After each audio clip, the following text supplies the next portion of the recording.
ஆண்டவர் இயேசு கிறிஸ்துவில் என் பிரியமான ஆயர் அவர்களே, அன்பார்ந்த பாளையங்கோட்டை மறை மாவட்டத்தை சார்ந்த அருள் பணியாளர்களே, எபிரேயருக்கு எழுதப்பட்ட திருமுகம் 12ஆம் அதிகாரம் குறிப்பிடுகின்றது, திரண்டு வருகின்ற மேகம் போல எண்ணிக்கையில்லா சாட்சிகள் நம்மை சூழ்ந்து நிற்கிறார்கள் என்று. அபிரகாம், மோசே, தாவீது, எலியா, பவுல், அன்புத்தாய் அன்னை கன்னிமரியா, பேதுரு, எல்லாரும் நமக்கு சாட்சிகள். நாம் தான் இவர்கள். ஒரு விதத்தில் இவர்களில் நம்மை பார்க்கிறோம், நம் சக்தியை பார்க்கிறோம், நல்ல குணங்களை பார்க்கிறோம், பலவீனங்களை பார்க்கிறோம். இவர்கள் எல்லாருமே ஆண்டவரால் அன்பு செய்யப்பட்டவர்கள், தேர்ந்து கொள்ளப்பட்டவர்கள், அவருடைய மகிமைக்காக பயன்படுத்தப்பட்டவர்கள். அவர்கள் மட்டுமல்ல, நம்முடைய மறை மாவட்டத்தில் எத்தனையோ அருமையான குருக்கள், அருமையான துறவிகள், பொதுநிலையினர், இவர்கள் எல்லாரும் சாட்சிகள். இவர்கள் எல்லாரிடமிருந்தும் நாம் கற்றுக்கொள்ள வேண்டும். நம்மை அழுத்துகின்ற, நமக்கு சுமையாயிருக்கின்ற பாவத்தை உதறி தள்ளிவிட்டு இந்த சாட்சிகளை உற்று பார்த்து எல்லாரை விட அதிகமாக நம் ஆண்டவர் இயேசுவின் மீது கண்களை பதிய வைத்து நம்பிக்கை பயணத்தில் நாம் முன்னேற வேண்டும், மற்றவர்களும் முன்னேற வழிகாட்ட வேண்டும். அதுதான் நம்முடைய அழைப்பு. பிரியமான அருள் பணியாளர்களே, இன்றைக்கு இறுதியாக சற்று பேதுருவை உற்று பார்க்கிறோம். அவர் ஆண்டவரால் தேர்ந்து கொள்ளப்பட்டார். அவருடைய குணநலன்கள் எல்லாம் நமக்கு தெரியும். நற்செய்தி நூல்களிலே வாசித்திருக்கிறோம், திருத்தூதர் பணியிலே வாசித்திருக்கிறோம். ஓரளவு அவர் எழுதிய 2 திருமுகங்களிலிருந்தும் தெரிந்து கொள்கிறோம். அவருடைய வாழ்வின் இறுதி நிலைக்கு வருவான். ஆண்டவர் அவரை குறித்து சொன்னார். அவரிடம் சொன்னார், சீமோனே, சாத்தான் உன்னை கோதுமை மணி போல புடைக்க என்னிடம் உத்தரவு கேட்டான். நான் உனக்காக வேண்டிக் கொண்டேன், உன் சகோதரர்களை உறுதிப்படுத்து. பிரியமானவர்களே, நமக்காக ஆண்டவர் வேண்டுகிறார். ஆறுதலாக இருக்கிறது. நம்முடைய வேலை நம்முடைய மக்களை உறுதிப்படுத்துவது. ஆண்டவருடைய ஜெபம் நமக்கு என்றென்றைக்கும் துணை புரியும்.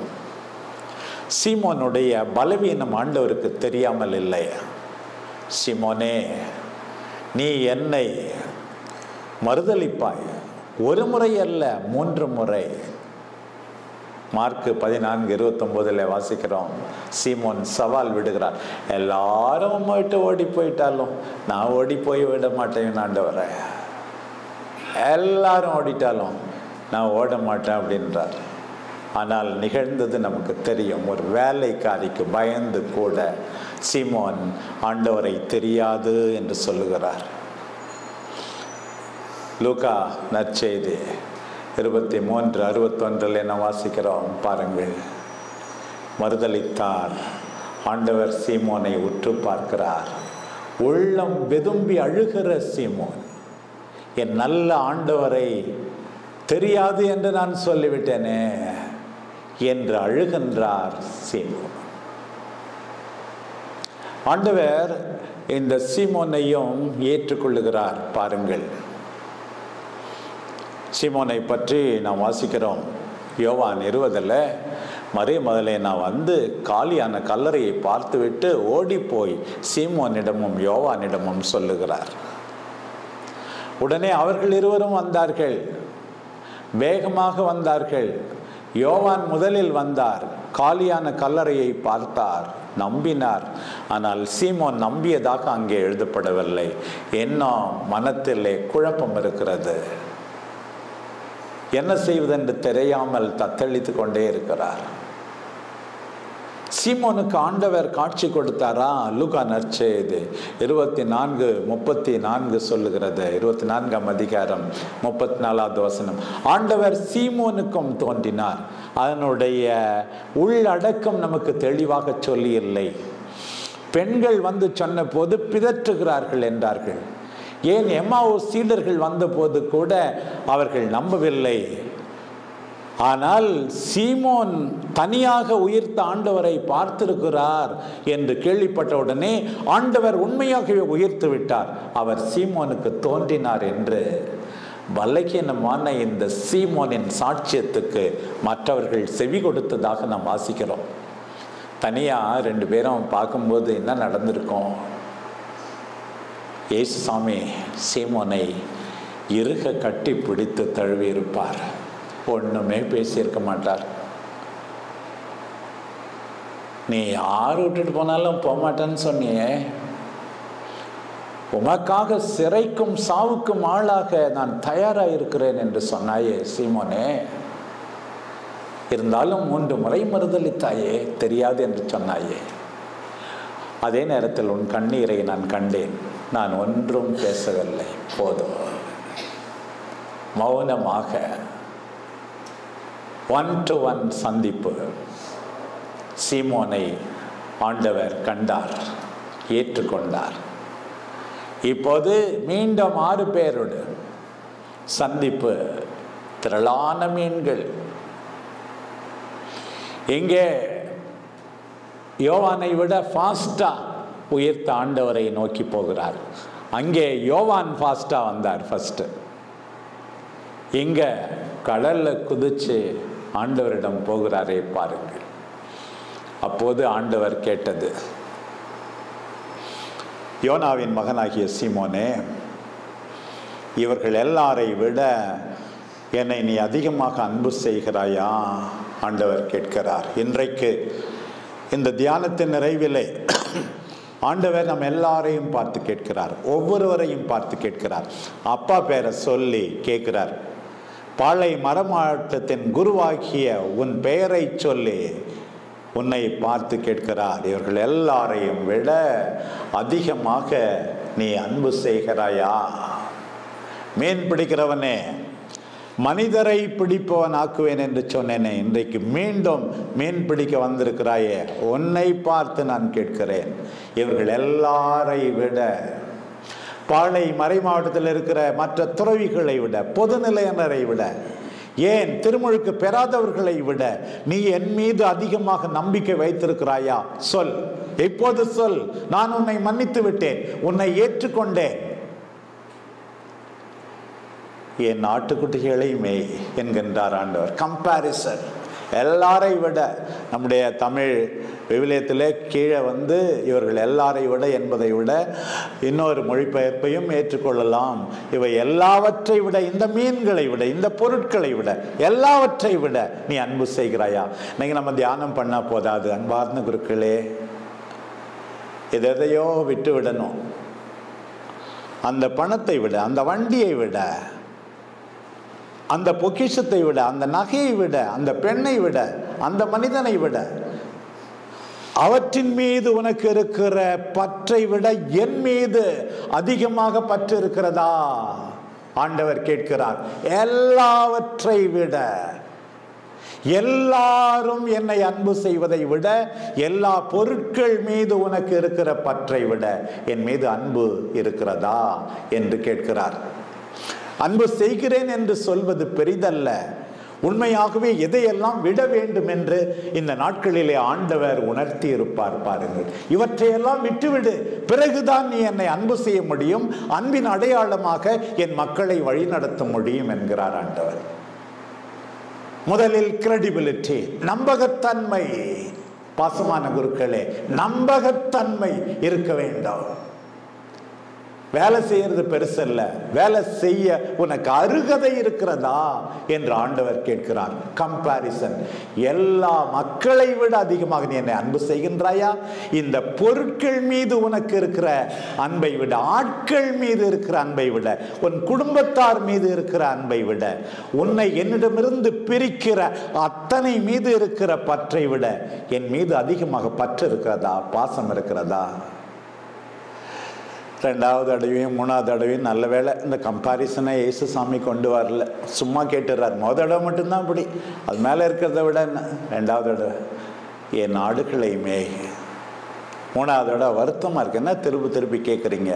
பழச நினைவூட்டுற மாதிரி, உமக்கு எல்லாம் தெரியுமே, உன் மீது எனக்கு அன்பு உண்டு என்று தெரியுமே. சரணடைகின்றார். ஆண்டவர் சொல்வது, நிறைய நீ காரியங்களை விட வேண்டி இருக்கிறது, என் மீது உண்மையாக அன்பு இருக்கிறது என்றார். நீ செய்ய வேண்டியது என்னுடைய மக்களை பாசத்தோடு பார்த்து கொள்ள வேண்டியது. நீ மீன் பிடிப்பவன், உன்னை ஆயனாக்குகிறேன். தொடர்ந்து சொல்லுகிறார், ஆயன் நிலையிலிருந்து உன்னை ஒரு பெரிய மாற்றராக்குகிறேன், ரத்தம் சிந்த வைக்க போகிறேன்.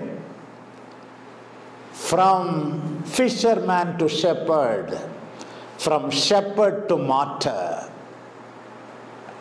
இன்றைக்கு நீங்களும் நானும் ஆண்டவருக்காக மரிக்கத்தான் தேர்ந்து கொள்ளப்பட்டிருக்கிறோம்.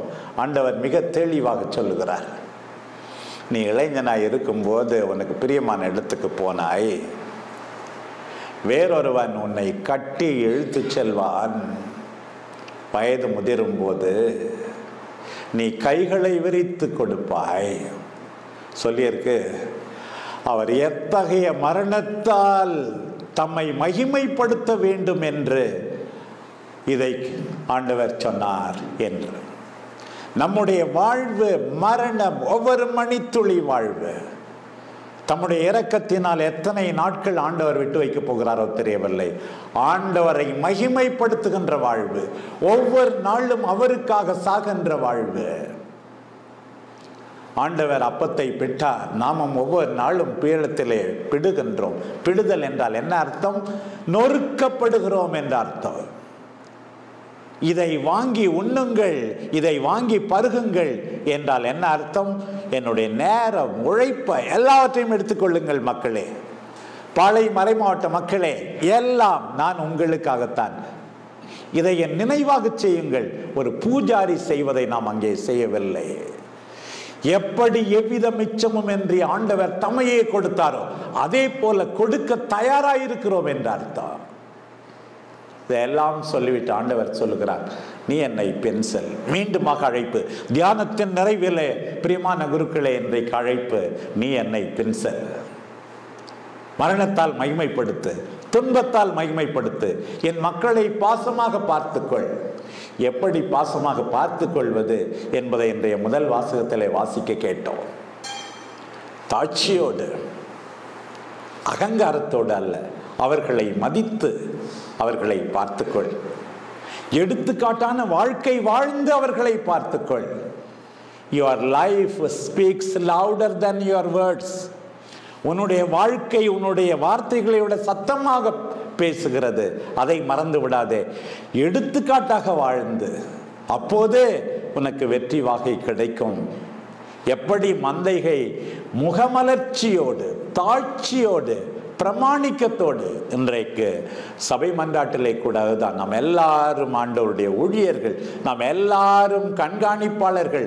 அதை உண்மையுடன் நாம் நிறைவேற்ற வேண்டும் என்று சொல்லி இருக்கிறது பாருங்கள். குருக்களுக்கான அந்த ஜெபத்தில் அப்படித்தான் இருக்க வேண்டும். பாரம்பரியம் சொல்லுகிறது, 4ஆம் முறையும் மறுதலிக்க பேதுரு முயற்சி செய்தார் என்று. ரோமையில் வேத கலாபனை நடக்கின்ற போது எல்லாரும் சாக இருக்கும்போது நேபிள்ஸ் பக்கம் ஓடினாராம் பேதுரு. எதிரே வந்தார் ஆண்டவர் சிலுவையை சுமந்து கொண்டு. மீண்டும் அந்த பலகீனம் வந்து விட்டதோ தெரியவில்லை. நமக்கும் மீண்டும் பலகீனம் வரலாம். டொமினே கோவாதேஸ், ஆண்டவரே எங்கே போகிறீர்? நான் மீண்டும் ரோமைக்கு போகிறேன், சிலுவையில் அறையப்பட வேண்டும் என்று ஆண்டவர் சொன்னாராமே பாருங்க. அப்போதுதான் மீண்டும் ஒரு முறை மனம் மாறி ரோமைக்கு வந்தார். என் தலைவனை போல நேராக சிலுவையில் அறைந்து கொல்லப்பட நான் தகுதியற்றவன், என்னை தலைகீழாக சிலுவையில் அறைந்து கொல்லுங்கள். நமக்கும் அப்படி சோதனை வரலாம். இப்போது நல்லெண்ணம் இருக்கிறது, கால ஓட்டத்திலே நம்பிக்கை இழக்கலாம். ஆண்டவர் எதிர்கொள்ளட்டும், ஆண்டவர் நம்மை சந்திக்கட்டும். ஆண்டவரை உமக்காக இறுதி வரை வாழ்வேன் என்று சொல்லி நம்முடைய வாழ்க்கை பயணத்தை முடிப்போம். ஆண்டவர் மகிமைப்படுத்தப்படுவாராக. நம் அன்பு தாய் அன்னை கன்னிமரியா நமக்காக பரிந்து பேசுவாராக. ஆமென்.